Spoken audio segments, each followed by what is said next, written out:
अस्सलाम वालेकुम वरहमतुल्लाहि वबरकातुहू। आज फिर मैं अपने चैनल तौकीर वॉइस के थ्रू आपके सामने हाजिर हुआ हूं अपनी एक वीडियो के साथ, जिसमें हम एक छोटे से तारीखी वाक़े पर तस्करा करने जा रहे हैं। इस तारीखी वाक़े से हमें अंदाजा होता है कि अमीरुल मोमिनीन हजरत उमर रजी अल्लाह ताला अन्हो का अंदाज़े हुक्मरानी कैसा था।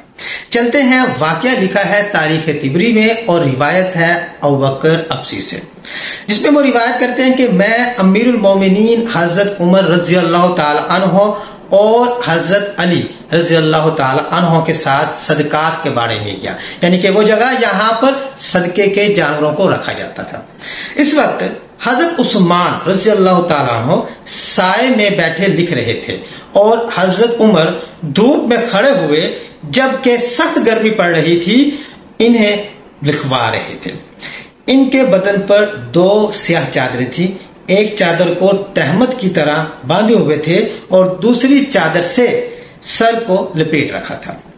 आप हजरत उमर रजी अल्लाह ताला अन्हो सदकात के ऊंट गिन रहे थे और इनके रंग और दांत के बारे में लिखवा रहे थे।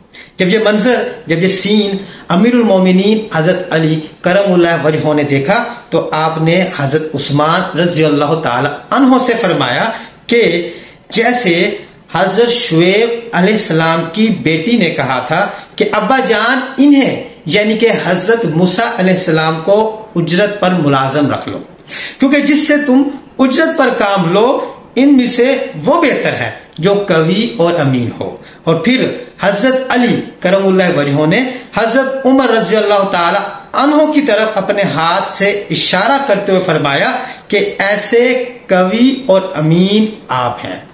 इस छोटे से एक तारीखी वाक़े से हमें पता लगता है बज़ुबान अमीरुल मोमिनीन हजरत अली करमुल्लाह वजहो से कि हजरत उमर रजी अल्लाह ताला अन्हो का दौर हुकूमत कैसा था। ज़ाहिरी बात है वो दौर हुकूमत तो बहुत ही बेहतर होगा जिसका हुक्मरान, जिसको अली करमुल्लाह वजहो, जिसको अली रजी अल्लाह ताला अन्हो क्या लक़ब दे रहे हैं, कवि और अमीन का। तो अगर ऐसा हुक्मरान होगा तो उसका अंदाज़ हुक्मरान भी बहुत बेहतर होगा।